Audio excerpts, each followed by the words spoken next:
another tutorial for you guys. First, you're gonna grab your fleece and fur. You're gonna sew that directly on top of each other. You wanna remove any excess seam allowance that you have. Make sure not to pop the seam. My scissors are really struggling here. You're gonna grab your zipper and sew it front facing onto your fur. Make sure that the zipper teeth align perfectly with your original seam. Sew it on top of each other and then cut away any fleece that you have. Then you want to sew your zipper directly onto your fur, tail, whatever. Or brush any seams out, and it should look like this, hopefully. And then when you finish the other side, you're done.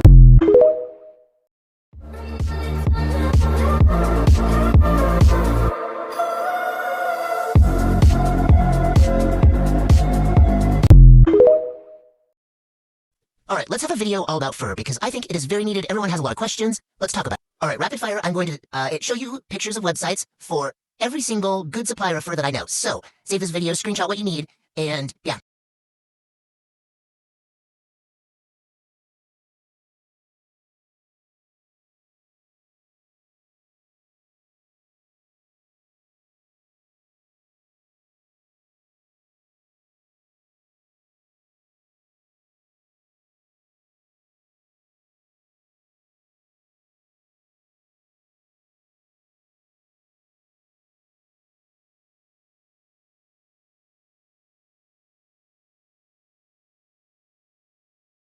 Okay, now that's over, I am not pronouncing fox fur wrong. This is deluxe fox fur through Howl Fabrics. It is a certain type of brand. So, fox fur refers to the length. This is about 2 inches. It's longer than luxury shag. It's very, very, very dense. It can be shaved. It is great. I highly recommend this if you have a little bit of a higher budget for faux fur and you want your project to be super high quality. Now, I am not saying luxury shag is a bad option, because Half Storm is made entirely with luxury shag, a mixture of Big Z and Howl Fabric luxury shag. So it will be fine. It will be great. Half Storm holds up really well. He's a good example for it. However, I really, really like fox fur, and if you're in the US, here's why. So this is Big Z's luxury shag. It's a little scrumbly. You can see when it's shaved, and I didn't shave it very close, but it does not shave nearly as nicely as this fur because this is the fox fur on top. It is a very, very dense pile. The weaves for deluxe fox fur is tighter than Big Z Fabric's luxury shag, or any luxury shag really, and therefore it can be shaved, and it does not bald. The nice thing with fox fur as well is you can clearly see it doesn't get matted or anything very easily, because I'm not really sure why, but I think it's just the way that the fur is made with these guard hairs and stuff like that. It holds up very well. Okay, I'm glad I could clear that up. And then there's also luxury teddy through Howl Fabric, and this is just one of many swatch sheets they have. So just so you know, they have a ton of options. This is a great supplier for faux fur. I highly recommend it. Now, luxury shag isn't bad, and it's really, really affordable. It's a great way to start, especially if you're beginning, and you can get away with this for your suit. I mean, obviously, and Half Storm looks great. He was made by Mr. Snouts, by the way. And yes, you can definitely get away with luxury shag. I just think that if you're going to have a bigger budget for the fabric, that you should definitely consider Howl Fabrics. They have a very wide variety of colors. It's awesome. Not to mention they are furry owned, which I think is great. This is a Fabric Empire mink type of fur that can be used, and I just got this out to show you that you can in fact shave this. It's very dense. Here is Linda Wholesale's teddy, and they have a fox version as well. I haven't shaved this one, but I have shaved it before, and just know it shaves really well. It's very, very comparable to Howl Fabric teddy, so it's great. And they have a fox versions. This is their teddy version. This is Fabric Empire Beaver. I have not bought their like mini shaggy, which is like the teddy version, and they have a luxury shaggy line as well. I haven't bought it, so I can't vouch, but I figured I'd throw in all of the resources that I have. Okay, with that, I think that concludes our rapid-fire workshop for fur. If you have a good supplier that you know that I didn't mention, please comment it, because I think everyone else will be glad to know of where they can find fur, especially if it's affordable for our folks internationally. Now, I do want to say that this Linda Wholesale fur is great because it ships from China. However, shipping is free. It does take a while to get to you, or shipping is something like $3. So it's very, very affordable if, shipping from Howl Fabric is like $15 to $20 a yard or more, depending on where you are. So this is a great option to look into. I'm pretty sure that it's free international shipping, or it's very cheap international shipping. So definitely consider Linda Wholesale. They have great colors too. They don't have a wide variety, but they have enough that you can get by, especially if you just need like black and white. This is a very, very, very good brand, and it shaves super well. Now, just because I prefer Howl Fabrics doesn't mean I'm saying that Big Z Fabric is bad. I'm saying the opposite. Big Z Fabric is a great choice, especially if you need to go something a little bit more affordable. The shipping is quick. They have good customer service. They're a very, very good company. So please don't misconstrue the fact that I just prefer How Fabrics Fox and Teddy Fur to saying that luxury shag is bad and that, I refuse to use it. I'm not trying to say that at all. I think that we are all in this together, and I use whatever fur is affordable for you, 100% hands down. Okay, I think that's all. Here's what $400 gets you from Howl Fabrics. 2 yards of black, a yard of gray, a yard of mystic blue, a yard of cool mint, here is a half yard of plum, a half yard of azure blue, a half yard of deluxe silver gray, a yard of azure blue minky. I don't know, there's like 30 different reds, so I don't know the name of this one specifically because I have 2 close ones, so you're just gonna have to deal with not knowing. Blue. More. A bit more, and now 2 yards of black minky. That's why First is so expensive, because this is all $400. I got in some super high quality fur swatches today, so let's talk about it. Now, if you're able to scan this QR code, it takes you to the link where this is being sold. Obviously, this is super thick faux fox fur, and the pile length is, I would say, longer than a regular luxury shag, and it is extremely high quality. By the way, if you want a swatch sheet like this, go to Manta Crafts on Ko-fi, and they are selling them. That's where I got this nice color card. So this fur is extremely dense. I have never seen anything quite like it, especially for a long length fur. Normally you see with the longer the length, the less dense the fibers are because it's a cost-saving measure. But with this one, you're not going to be able to see anything if you shave. I don't have my clippers on me right now, but this, you can definitely shave this. There is absolutely no doubt in my mind. The backing is a super tight knit. It's extremely dense, and this GSM, I believe that's grams per square meter, tells you how high quality it is. This blows anything that Howl Fabrics has out of the water. It's also really cool that it comes in several different colors, but the big drawback is that this is $60 a yard. So obviously you're getting the quality that you pay for, but for a full suit, this would be extremely expensive and probably very heavy. But for applications like hairdos and other poofy parts, I think that this would be a very good pick, especially because I know there's a lot of these matching colors that Linda Wholesale does that are in cheaper pile variants.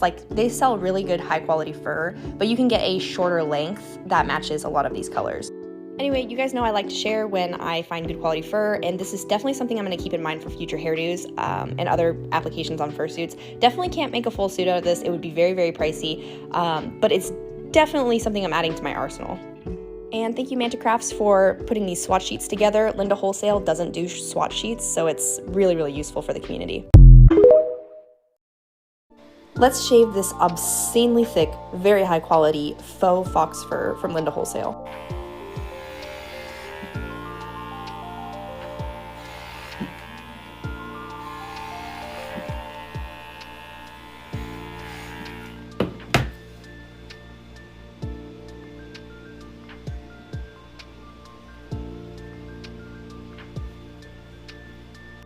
So as you can see, this shaves very, very well. You cannot see the backing, and I pressed down a good amount. I pressed down enough that I wouldn't feel confident pressing down that hard on regular luxury shag fur.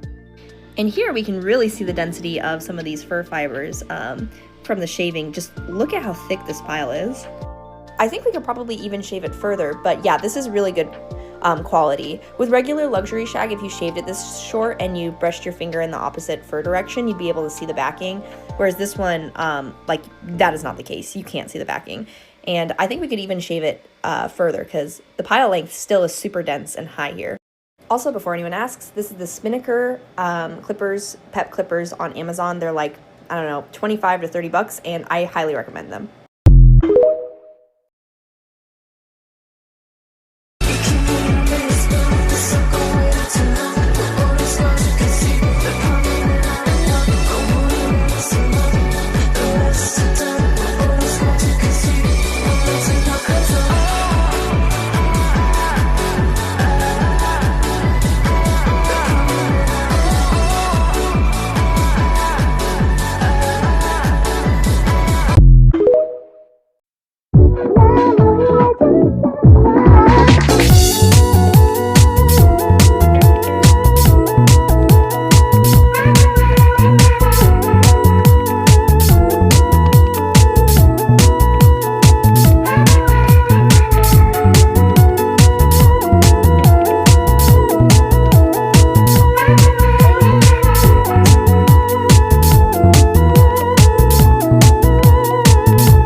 Don't call, just text me. Bitches slow, can't get on my speed. They stare cause they know I'm the ITGIRL.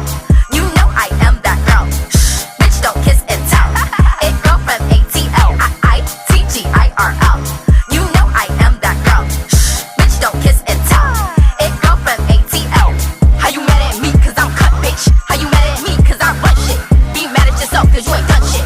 Talking all that shit, it's redundant. Trendsetter, bitch, don't be acting surprised. Aaliyah called to the moon, wanna see my demise. But I don't give a fuck, bitch, look at my eyes. I'm a star girl, bitch, about time y'all realize. That bitch today, tomorrow, and the day after that. Don't give a fuck about all you little hoes, and that's a fact. Not arguing with bitches who too scared to show they face. Bitch, if you said that in real life, I swear you would get maced, bitch. Pretty bitches love me, and ugly hoes hate me. But while y'all busy hating, I'm flying across the country to be. Alright, I'm gonna help you out because I had the same issue when I tried making his ears. What you'll want to do is when doing the foam, you want to do the ears so they're stood up. Once you have your stood up foam ears, you want to go a certain way down and trim the top of the foam ear off. I went about that far down, but it depends what look you want. I also did it slanted,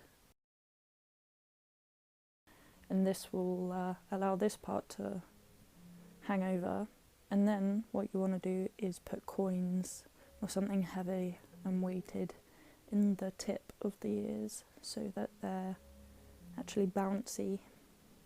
But yeah, hope this helps.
Cuffing.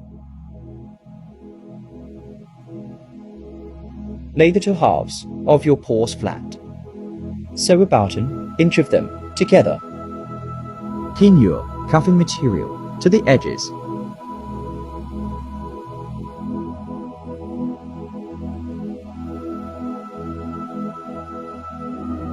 When cutting, leave a small amount of extra fabric on both sides. Sew on the cuffing.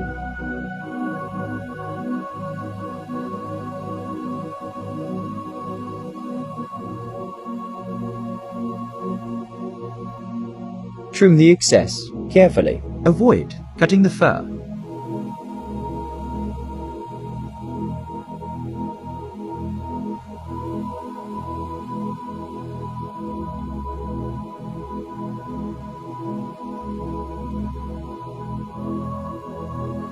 Sew the other side, ladder stitching the cuffing together.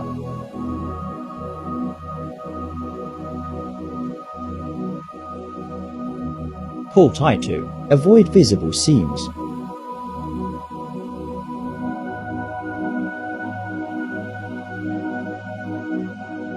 Kaftan.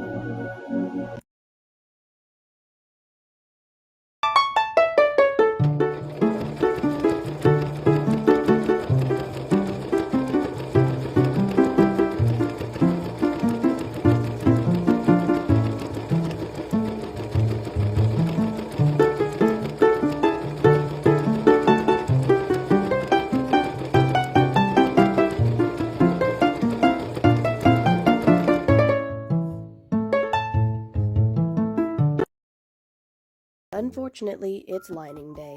This is probably my least favorite part about making suits. Yesterday, I actually just sort of lined the inside of the mouth by using a draping method. And then I patterned the inside of the head with duct tape and put it over there. I'm gonna get out my black neoprene and then I'm just gonna trace the pattern onto it. If you're interested, I have a more in-depth lining tutorial on my page. Just go look at my Fursuit making playlist.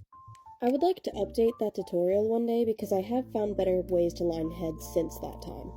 First though, I actually want to make tutorials on how to make stuff like head straps that are adjustable, because I don't really see a lot of tutorials like that, here on TikTok at least, so I think that might be helpful. I've also had a couple questions about it too. Anyways, once the pieces are all traced, I'll cut them out.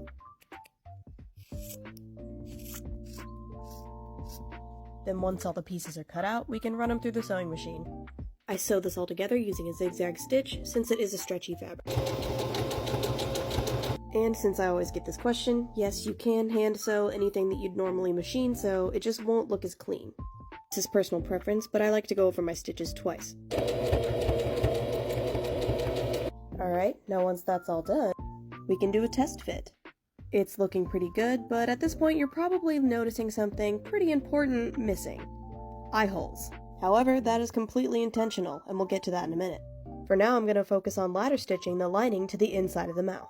And if needed, I've also got a ladder stitch tutorial on my page. There we go. All ladder stitched, nice and clean.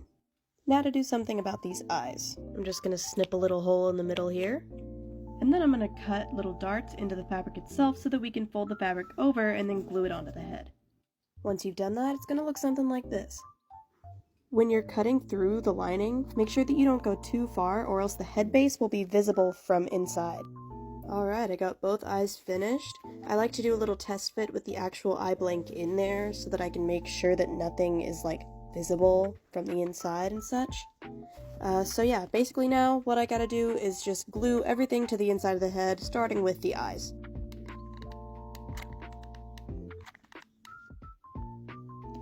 I'll pin stuff down while it's drying, and now look at that nice clean lining.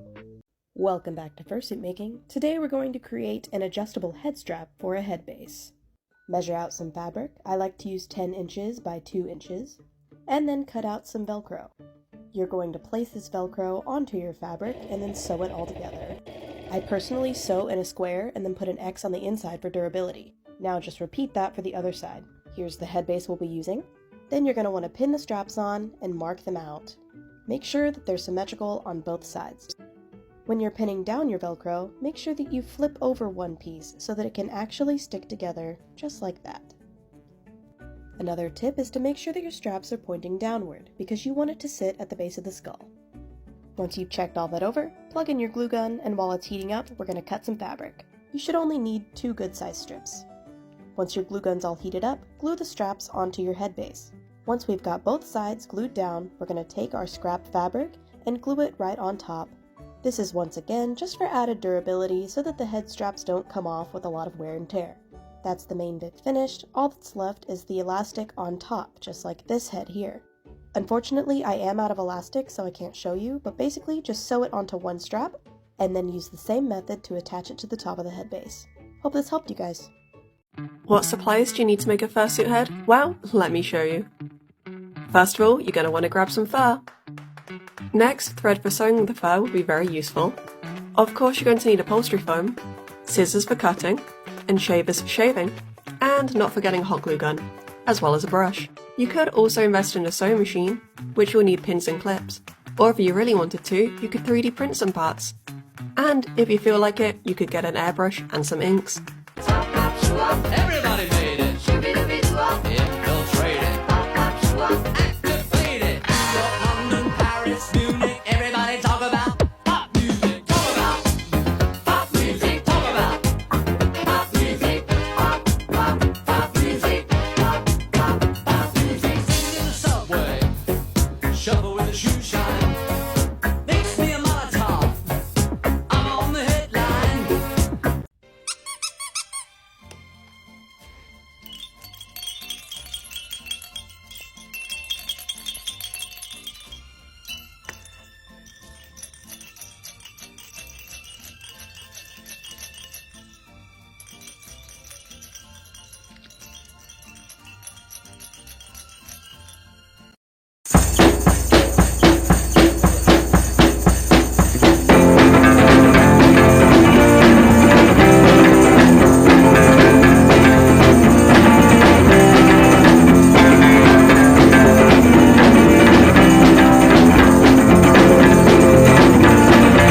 Nomad Sculpt Workflow Part 1.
Sped up video of a tutorial series 1am doing for Patreon. Using Nomad Sculpt for these.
Created a pattern using a 3D sculpt made in Nomad Sculpt, passed over to Cozy Blanket. Created a simplified ray topology from the original Mo Sculpt. UV mapped it and created seams islands where I wanted the divisions and flattened the UVs.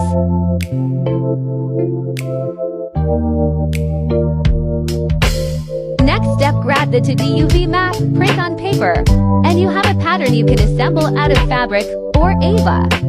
All done on the iPad.